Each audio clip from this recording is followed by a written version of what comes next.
I'd been curious about salvia for years, not in the way people are curious about weed or mushrooms or acid.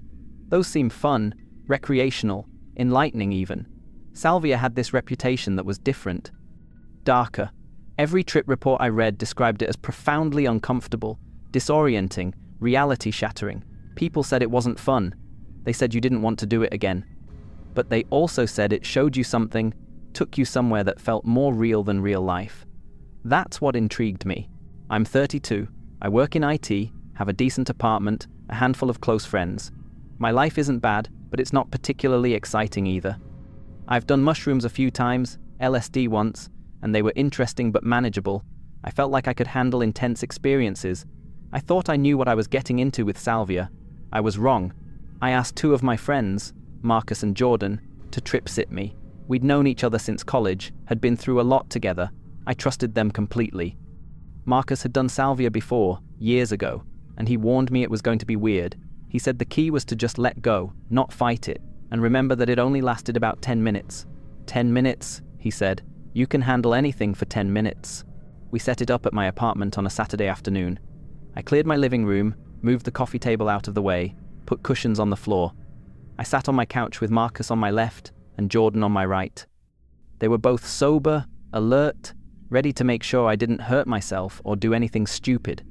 Jordan had his phone ready to record if I wanted, but I said no. I didn't want this documented. This felt private, sacred even. The salvia came in dried leaves, dark green, and kind of scraggly looking.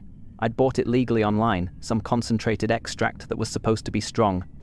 I packed it into a small glass pipe, much more than I probably should have. Marcus raised his eyebrows when he saw how much I put in, but didn't say anything. I think he figured I'd done my research, that I knew what I was doing. My hands were shaking slightly as I brought the lighter to the pipe. I could feel my heart already beating faster. Marcus put his hand on my shoulder. "Remember," he said, 10 minutes. You'll be back before you know it. We've got you." I nodded, flicked the lighter, and brought the flame to the bowl. I inhaled deeply, held the harsh smoke in my lungs for as long as I could. It tasted terrible, acrid and bitter, like burning leaves mixed with something chemical. I held it for maybe 15 seconds, then exhaled and immediately took another massive hit, and then another. I wanted to make sure I got the full experience, wanted to break through, wanted to see what everyone was talking about. I set the pipe down on the couch next to me, or I think I did. My motor control was already getting strange. I leaned back and looked at Marcus and Jordan, and their faces were starting to look flat, two-dimensional, like they were cutouts pasted onto reality. I tried to tell them something was happening, but my mouth wouldn't form words. And then, everything tilted. The room folded. That's the only way I can describe it. Reality folded like a piece of paper, and I fell through the crease. There was no transition, no tunnel of light or geometric patterns like with DMT. 1 second I was on my couch, and the next second I was somewhere else. Someone else. I was lying in a bed, not my bed, a bed I'd never seen before but somehow recognized. The sheets were rough, some kind of heavy fabric I didn't have a name for. The room was small, the walls made of something like stone or packed earth. There was a window to my left letting in golden afternoon light. I could hear voices outside, people talking in a language that I understood but also didn't, words that made sense but weren't English. I sat up and looked down at my hands. They were my hands but also not. Smaller, darker skin tone, calloused in different places. I was wearing clothes I'd never owned, some kind of rough tunic. And the strangest thing, the thing that made my mind reel even as it was happening, was that I had memories. Not my memories. Or maybe they were my memories. I couldn't tell the difference. I remembered being a child in this place. I remembered my mother, a woman with a weathered face and kind eyes, teaching me to help her in the garden. I remembered my father, a quiet man who worked with his hands, showing me how to repair tools. I remembered siblings, 3 of them, their names and faces clear in my mind even though I'd never met them. I remembered growing up in this village, whatever this place was, learning the customs and the religion and the way things worked. But I also remembered my real life. My apartment, my job, Marcus and Jordan, the couch, the salvia. Both sets of memories existed simultaneously in my head, and it should have been confusing, but it wasn't. It felt completely natural, like I'd always had both lives and had just forgotten one of them for a while. I stood up and walked to the window. Outside was a village, maybe 50 or 60 buildings, all built from the same earth-colored material. People were moving through narrow streets, carrying baskets and tools. In the distance I could see fields, crops I recognized as food but couldn't name. The sky was the wrong color, more purple than blue. There were two suns, one large and one small, both hanging in the sky at odd angles to each other. This wasn't Earth, or it was Earth but so different, so changed by time or history or something, that it might as well have been another planet. And I lived here. I'd always lived here. This was my home. I heard footsteps behind me and turned. A woman entered the room, somewhere in her 30s, pretty in a plain, practical way. She smiled when she saw me. "You're awake," she said in that language. That wasn't a language. I was starting to worry. You were sleeping so deeply. And I knew her. I knew her completely. This was Kara, my wife.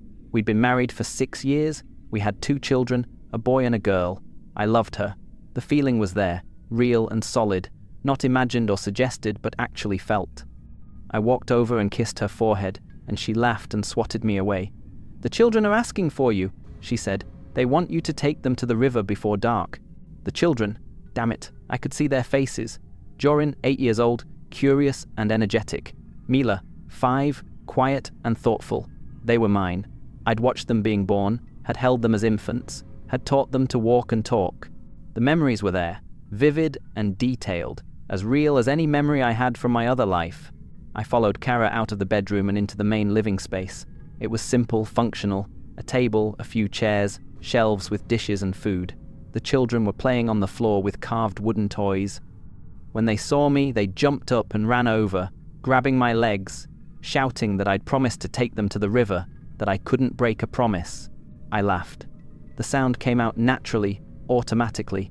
I told them to get their shoes, that we'd go now before the light faded. They cheered and ran off to find their things. Kara smiled at me, that warm, familiar smile of someone who'd shared years of daily life with you. "Don't let them stay out too late," she said. "Dinner will be ready when you get back." I nodded and waited for the children.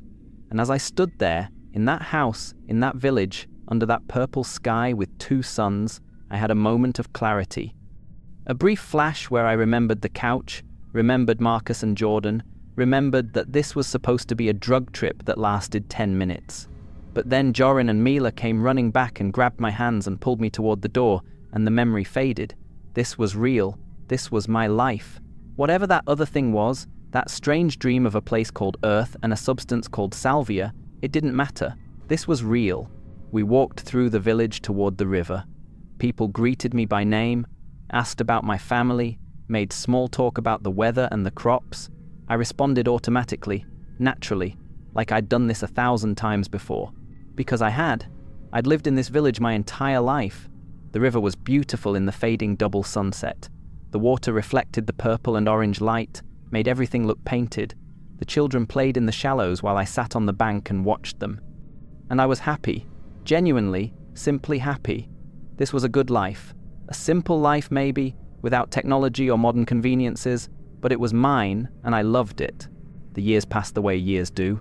Slowly when you're living them, quickly when you look back. I stopped thinking about that strange first day, that disorienting moment of waking up with memories that didn't belong. It became just another odd experience, the kind of thing that happens sometimes and you shrug off and move on. Maybe I'd been sick, feverish, my mind playing tricks. It didn't matter. Life continued. Jorin grew into a teenager, tall and lean like his grandfather had been. He was smart, picked up skills quickly, whether it was working the fields or fixing things around the house. Mila stayed quiet, but developed this sharp observational intelligence that surprised me. She'd noticed things, patterns in the weather, in people's behavior, things that I completely missed. Kara and I would joke that she was going to be the wise one, the one people came to for advice. My parents got older. I watched my father's hands, the same hands that had taught me everything I knew about building and repairing, start to shake and weaken. Watched my mother's hair turn completely white, watched her movements slow down. It was gradual enough that you didn't notice day to day, but when I'd think back to how they were when I was young, the difference was staggering. My father died when I was 47. He'd been sick for months, some wasting illness that the healers in the village couldn't cure. We all knew it was coming, but that didn't make it easier. I sat with him at the end, held his hand while he struggled to breathe, and when he finally let go, I felt something break inside me that I didn't know could break. Kara held me while I cried. The children, not children anymore really, stood quietly and mourned in their own ways. We burned his body according to tradition, scattered the ashes in the fields he'd worked his whole life. The village came together, shared food, told stories about him. It was good as death can be. But I missed him, still miss him, even now, or even then, I should say. Time gets confusing when I try to think about it too hard. Work filled my days. I'd taken over my father's trade, became the person people came to when something needed fixing, tools, carts, building repairs, whatever needed skilled hands. It was satisfying work, the kind where you could see the results of your effort, where you went to bed tired but accomplished. The rhythm of it was comforting. Wake up, work, come home to family, eat dinner, sleep, repeat. Joran got married when he was 23. A girl from the village, Senna, who I'd known since she was small. The wedding was beautiful, simple but joyful. Watching him stand there, making vows, I had this overwhelming sense of time passing, of cycles completing. I'd been that young man once, standing with Kara, promising to build a life together. Now I was the parent watching, the older generation making space for the new. They gave us a grandchild within a year, a boy they named after my father. When I held him for the first time, that tiny, fragile thing, I cried again. Different tears than when my father died, but just as powerful. The continuity of it, the way life persisted, the way we kept going even as individuals fell away, it meant something I couldn't articulate but felt deeply. Mila never married. She became something like a scholar, though we didn't use that word. She studied the old texts, the histories and philosophies that had been passed down. The village elders respected her, would consult her on matters of tradition and interpretation. She seemed content with that life, and I learned not to ask if she was lonely. Some people are built for solitude. My mother lasted longer than my father, but eventually she went too. She was 81, I think, though we didn't keep track of ages the way that other place, that dream place I barely remembered, seemed to. She died peacefully in her sleep, which everyone said was a blessing. I believed them. I'd seen harder deaths by then. Kara and I grew old together. It happened so gradually I barely noticed. One day I looked at her and saw grey in her hair and lines around her eyes and realized we weren't young anymore. But she was still beautiful to me, still the woman I'd chosen, still my partner in building this life. We'd sit together in the evenings, not always talking, just existing in the same space, and that was enough. There were hard years mixed in with the good, a drought that lasted 3 seasons and left everyone hungry and scared, a fire that took out half the village and killed 7 people, including a family we'd been close with, sickness that swept through periodically, taking mostly the very young and very old. Life wasn't easy, wasn't some pastoral fantasy. It was real, which meant it was difficult and painful and unfair sometimes. But there was also so much beauty, watching the double sunrise from our doorstep with Kara beside me, the sound of our grandchildren laughing, the satisfaction of fixing something that had seemed broken beyond repair, the taste of fruit from our garden, the smell of rain after a dry spell, the feeling of being part of a community that supported each other. These moments accumulated, built up into a life that felt meaningful. I turned 60, then 70. My body started betraying me the way my father's had. My back ached constantly. My hands, skilled and steady for so long, began to shake. I couldn't work the way I used to. Had to let Joran take over most of the repair work while I sat and advised. It was humbling, accepting that decline, but there was also something peaceful about it. I'd done my part. My work was complete. Kara's health failed before mine. She started forgetting things, small stuff at first, then bigger pieces of memory. She'd ask me who people were, people she'd known for 50 years. She'd get confused about where she was, think she was back in her childhood home. Watching her mind slip away was harder than anything I'd experienced. Harder than losing my parents, harder than the drought or the fire. This was my person, the one I'd built everything with, and she was disappearing piece by piece. She died on a cool morning in early autumn. I was lying next to her, had been awake all night watching her breathe. The breathing got slower and slower, and then it stopped. Just stopped, and she was gone. I sat with her body for hours before I could bring myself to tell anyone. When I finally did, when Joran and Mila came and made the arrangements, I felt hollowed out, empty. I kept living, because that's what you do. You keep going even when you don't particularly want to. The grandchildren needed me, the great-grandchildren too by then. There were so many of them I sometimes lost track. They'd visit, and I'd tell them stories about their grandmother, about the village history, about how things used to be. I became the old man sitting in the sun, watching life happen around him. My body continued its slow failure. Walking became difficult, then nearly impossible. My mind stayed sharp though, or sharp enough. I could still remember, could still think clearly most of the time. I'd sit in my chair and let my thoughts wander through the decades, all the moments that had made up this life. And very occasionally, so rarely I'd almost forget about it, I'd have these strange flashes, memories that didn't fit, couldn't fit. A place with strange technology, with only one son, with a language called English, 2 people, their names gone but their faces almost visible, a substance that changed consciousness, a couch. These flashes would come and go in seconds, like dreams you can't quite remember, and I'd dismiss them. The mind plays tricks when you get old. Everyone knows that. I was 86 when I got sick. Really sick. The kind you don't recover from. Fever, weakness, trouble breathing. My children gathered around, my grandchildren, some of the great-grandchildren old enough to understand. They took turns sitting with me, holding my hand, saying goodbye in their own ways. I wasn't afraid. I'd lived a full life, a good life. I'd loved and been loved. I'd worked and built and contributed. I'd seen my children grow and my children's children grow.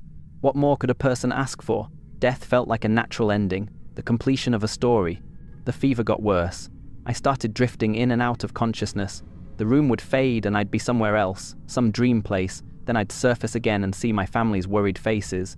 Time became fluid, unreliable. And then, in one of those fever dreams, I saw them clearly. Marcus and Jordan, sitting on either side of me, looking concerned. I tried to speak to them but couldn't. Tried to ask them where Kara was, where my children were, but my mouth wouldn't work. The dream shifted. I was on a couch, a modern couch in a room I recognized but couldn't place. And I felt it then, a pulling sensation, like being drawn backward through a tunnel. I tried to resist, tried to hold on to my life, my family, my world, but I was being pulled away, and I couldn't stop it. The pulling got stronger. I felt like I was being ripped apart at the molecular level, every atom of my being stretched and torn. The room with my family, my deathbed, the faces of my children and grandchildren, all of it started to dissolve. I tried to scream, tried to hold on, but there was nothing to hold on to. Everything was coming apart, and then I was somewhere else. Everywhere else. Nowhere. I existed in a space between spaces, conscious but without a body, aware but without senses. I could feel myself fragmenting, splitting into pieces, my identity shattering like glass. The memories of my life, all 86 years of it, were still there, but they were scrambling, mixing with other memories, memories that made no sense. I remembered being 32, single, living in an apartment. I remembered computers and cell phones and cars. I remembered a world with one yellow sun and a blue sky. I remembered people named Marcus and Jordan who were my friends, not family members or villagers, but friends from something called college. These memories felt fake, implanted, like someone had shoved them into my brain without my permission. But they also felt real. Just as real as my memories of Kara, of my children, of the village. Both sets of memories existed simultaneously, and my mind couldn't reconcile them. I'd lived 86 years in one reality and 32 years in another, and both were true and both were false, and I was losing my grip on which one was actually me. The space between spaces started to collapse. I felt gravity returning, felt the sensation of having a body again. But it was the wrong body. Too light, too flexible, not old and worn and ready to die. My lungs pulled in air automatically and it tasted wrong, too clean, too processed. My eyes were closed, but I could sense light on the other side of my eyelids. Artificial light, not the golden natural light of my world. I didn't want to open my eyes. Opening them would make it real, would confirm what I was starting to suspect with growing horror, that I'd been ripped out of my life, my actual life, and thrown back into this other place, this nightmare place that couldn't be real because I'd lived an entire lifetime somewhere else. But my eyes opened anyway. I was staring at a ceiling, a white textured ceiling with a light fixture in the center, the kind you'd see in any modern apartment. The sight of it filled me with such intense wrongness that I thought I might vomit. This wasn't my ceiling. My ceiling was earth and wood beams. My ceiling was in a house I'd built with my own hands, where I'd lived with my wife for 60 years. Someone was touching my shoulder, a hand, warm and solid, a voice saying my name, not the name my parents had given me in the village, but the other name, the name that felt foreign in my mouth. I turned my head and saw him. Marcus. Younger than he should be, decades younger, looking at me with concern. "Hey, you're back," he was saying. "You okay, man? That was intense. You were completely gone for like 8 minutes. 8 minutes. He said 8 minutes. I'd lived for 86 years. I'd buried my parents. I'd raised children. I'd grown old with my wife. I'd held my great-grandchildren. And he was telling me it had been 8 minutes? I tried to speak, but what came out wasn't words. It was a sound, something between a gasp and a sob. My body, this young body that responded too quickly and had too much strength, sat up without me telling it to. I looked around the room and recognized it. My apartment, my living room, the couch I was sitting on, the coffee table we'd moved out of the way, the window looking out on a street with cars. Jordan was on my other side, also looking worried.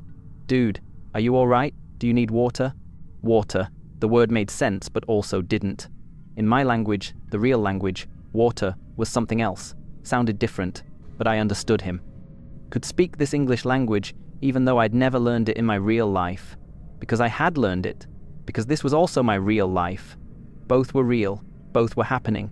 Or one had happened, and one was happening now, and I couldn't tell which was which. The memories were colliding in my head. I could remember sitting in this exact spot an hour ago, nervous about trying salvia, packing the pipe with too much. But I could also remember being a child in the village, learning to help my mother in the garden, the smell of the earth and the feel of the sun, the 2 suns, on my skin. Both memories were equally vivid, equally true. I looked at my hands. They were young, smooth, the hands of someone in their 30s who worked at a computer, not the weathered, calloused, shaking hands of an old man who'd worked with tools his entire life. These weren't my hands, but they were my hands. I flexed my fingers and they moved the way I told them to. No arthritis, no pain, full strength and control. "Where's Kara?" I said. Or I tried to say. The name came out wrong, sounded wrong in this language. Marcus and Jordan looked at each other, confused. "Who's Kara?"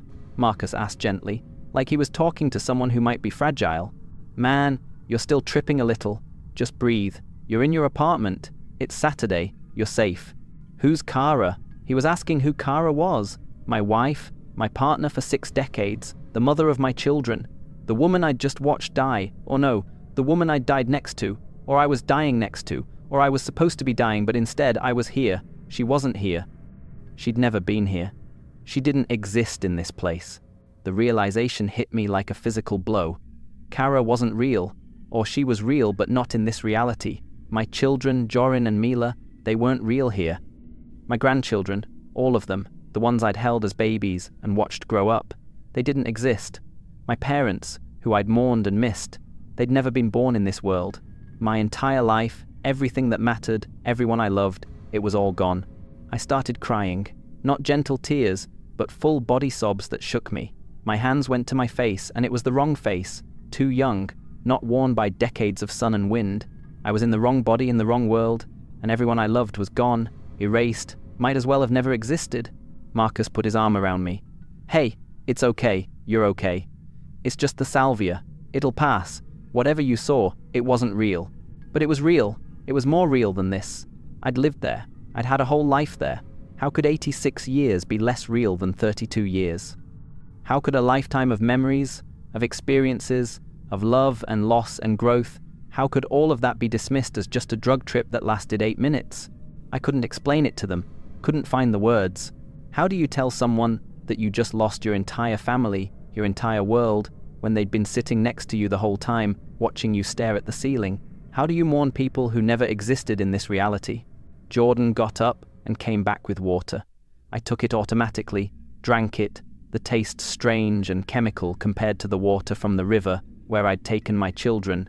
Had taken my children, past tense. They were gone. Everything was gone. "Do you want to talk about it?" Marcus asked. "What did you see? What did I see? Like it was a vision, a hallucination, something my brain made up, but I didn't see it. I lived it.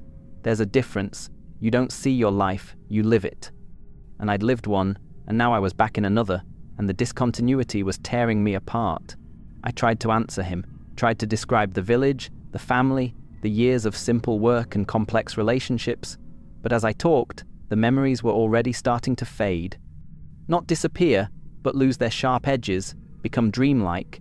The faces of my children were getting blurry. The sound of Kara's voice was becoming harder to recall. The specific details of the village, the names of neighbors, the traditions and customs, they were slipping away like water through my fingers. I had a whole life, I managed to say through the tears. I had kids, I had grandkids, I got old, I was dying, and now I'm here, and they're all gone, and it feels like I've lost everything. Jordan exchanged another look with Marcus. They thought I was still tripping, still caught in the effects of the drug. They didn't understand that the trip was over. This was the come down, the crash, the return to a reality that felt less real than the one I'd left. I kept crying, couldn't stop. The grief was overwhelming, total, consuming. I'd lost everyone. Been ripped away from my death, from what should have been a peaceful ending surrounded by family, and thrown back into this alien place where nobody knew me. Not really. Marcus and Jordan were strangers. This apartment was a stranger's home. This body was a stranger's body. Time passed. I don't know how much. The tears eventually slowed, then stopped. I sat there feeling hollowed out, empty, like everything that made me who I was had been scooped out and discarded. Marcus kept his arm around me. Jordan sat quietly nearby. They were being good friends, doing what they thought was helpful, but they couldn't help. Nobody could help. Marcus and Jordan stayed with me for hours. They kept asking if I was okay, if I needed anything, if I wanted them to call someone. I kept saying no, I was fine, even though I wasn't fine and we all knew it. Eventually, as the sun started setting and the light in my apartment changed from afternoon to evening, they asked if I wanted them to stay the night. I told them I needed to be alone. I think they were reluctant to leave, but they did anyway, made me promise to text them if I needed anything. When they left, I sat on that couch in silence. The apartment was too quiet. In my other life, there was always noise, always activity. Children playing, neighbors talking, animals in the distance, wind through the trees. Here there was just the hum of the refrigerator and the occasional car passing outside. It felt dead, sterile, wrong. I got up and walked through the apartment, touching things, my desk with the computer on it. I knew how to use it, remembered working on it every day, but it also felt completely foreign. A piece of technology that shouldn't exist, that couldn't exist in a world with 2 suns and earth houses and hand tools. My bedroom with the modern bed and synthetic sheets. My kitchen with appliances I intellectually understood, but emotionally rejected. Everything was here. All my possessions, my clothes, my books, the physical evidence of 32 years of life. But I couldn't connect to any of it. It all belonged to someone else. Some other version of me that had never lived in a village, never raised children, never grown old. I found myself at the bathroom mirror, staring at my face. Young, unlined, decades away from the weathered face I'd seen reflected in water, in Kara's eyes, in the respectful way younger villagers had looked at me in my final years. I touched my cheek, and it felt smooth, firm, alive in a way that an old man's face shouldn't be. This wasn't my face, but it was my face. Both were true. The days that followed were strange. I went through the motions of normal life because I didn't know what else to do. I called in sick to work for a few days, told them I had the flu. When I finally went back, I sat at my desk and stared at my screen and couldn't make myself care about any of it. Design projects, client emails, meetings about things that didn't matter. None of it felt real. People noticed something was wrong. My manager asked if everything was okay at home. Co-workers commented that I seemed distant, distracted. Marcus texted me every day, checking in, asked if I wanted to talk about the trip. I kept saying I was fine, just needed some time to process. That was the understatement of the century.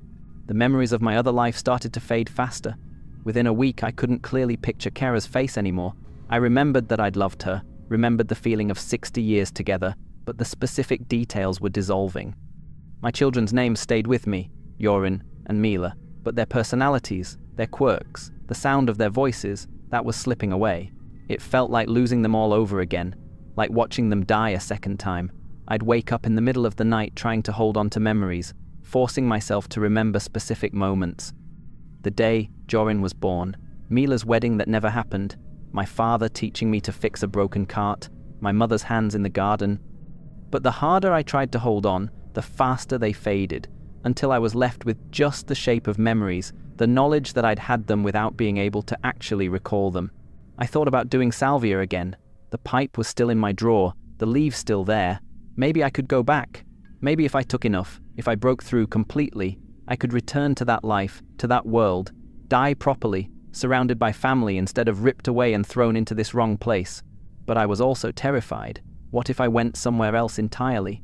What if there were infinite realities and Salvia just threw you into a random one, gave you a random life, and I'd never find my way back to the village, to Kara, to my children? Or worse, what if I did go back and lived another full lifetime just to be ripped away again at the end? How many times could a person endure that before they broke completely? I didn't do it. The pipe stayed in the drawer. I tried to move forward, tried to reconnect with this life, this reality. I hung out with Marcus and Jordan, went to bars, watched movies, did normal things that normal people in their 30s did. But everything felt hollow, performative, like I was playing a role in a play I didn't understand. The existential questions tortured me. Which life was real? The logical answer was this one, the one I was living now, the one with consistent physical laws and other people who could verify my existence.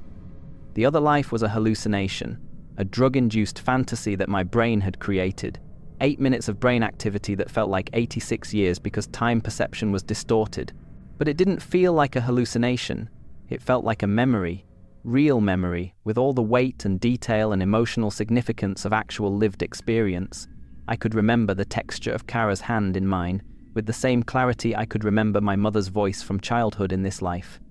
I could remember the smell of the fields after rain with the same certainty I could remember the layout of my elementary school. And even if it was a hallucination, even if my brain had made it all up, did that make it less real? I'd experienced it. I'd lived it from the inside. The love I'd felt for my wife and children, the grief when my parents died, the satisfaction of work well done, the peace of growing old surrounded by family, all of those emotions were real to me. The people might not have existed outside my head, but the relationships, the meaning I'd derived from them, that was genuine. Months passed. The acute grief dulled into a chronic ache. I stopped crying randomly, stopped waking up disoriented, unsure which life I was supposed to be living. The memories of my other life continued to fade, became more like a story I'd heard than something I'd experienced, but the feeling stayed. The knowledge that I'd had something precious and lost it, that I'd lived a full, rich life and had it taken away. I changed in ways I'm still trying to understand. I became more patient with people, more forgiving. When someone cut me off in traffic or was rude to me in line, I didn't get angry. I just thought about how short life was, how quickly it could be taken away, how little any of this actually mattered. I stopped caring about career advancement, stopped worrying about money or status or any of the things I'd been focused on before. I started calling my parents more, the parents from this life, the ones who lived a few states away and who I'd been neglecting. I'd talk to them about nothing important, just checking in, hearing their voices. They commented that I seemed different, more thoughtful. I didn't tell them why. How could I explain that I'd watched my other parents die, and it had made me realize I should appreciate them while I still had them? Relationships became harder. I tried dating a few times but couldn't connect with anyone. How do you build something with another person when you've already had the deepest relationship possible? When you've already experienced decades of partnership and know what it's supposed to feel like? Everything seemed shallow by comparison. I'd be on a first date, and the woman would seem nice, interesting even, but all I could think was that she wasn't Kara, would never be Kara, and what was the point? Marcus asked me once, about 6 months later, if I regretted doing the Salvia. We were at his place, drinking beer, watching a game. I thought about it for a long time before answering. I don't know, I finally said. It showed me something.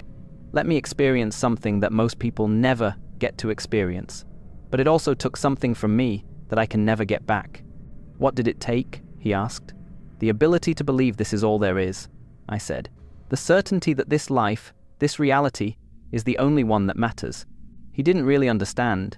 How could he? He hadn't lived another life, hadn't loved other people, raised other children, died another death. He was still anchored to this reality in a way I'd never be again. I think about my other family every day. Kara, Jorin, Mila, my grandchildren whose names I can't remember anymore, my parents from that world, the village, all of it. I don't know if they were real, don't know if somewhere in some parallel dimension or alternate timeline they actually exist and are mourning my disappearance the way I mourn theirs. Don't know if consciousness can actually jump between realities or if my brain just created an elaborate fantasy. What I do know is that for 8 minutes in this reality and 86 years in another, I lived, really lived. I loved and was loved. I worked and built and contributed. I grew from youth to old age, experienced the full arc of a human life, and found meaning in it. And then it was taken away? Sometimes I wonder what happened to that other me, the one who was dying in bed surrounded by family. Did he wake up on a couch confused and grieving, mourning a different life in a different world? Are there infinite versions of me scattered across infinite realities, all living different lives, all equally real and unreal? I don't have answers. All I have is this: the certain knowledge that reality is stranger and more complex than we imagine, that consciousness is bigger than the brain, that there are depths to existence that we can't normally perceive but that are there nonetheless, waiting. And the grief, I still have the grief, probably always will, the pain of losing everyone I loved in that other life, of being ripped away from a death that should have been peaceful and meaningful, and instead being thrown back into a life that feels empty by comparison. The pipe is still in my drawer. I haven't touched it since that day. I don't think I ever will. One lifetime of loss is enough. I don't need to experience it again. Don't need to risk finding another family just to lose them too. I'm 33 now, got a whole life ahead of me in this reality, and I'm trying to live it, trying to find meaning and connection and purpose. But part of me, the part that remembers another world with 2 suns and a purple sky, that part will always be back there, sitting by a river, watching children play, waiting to go home,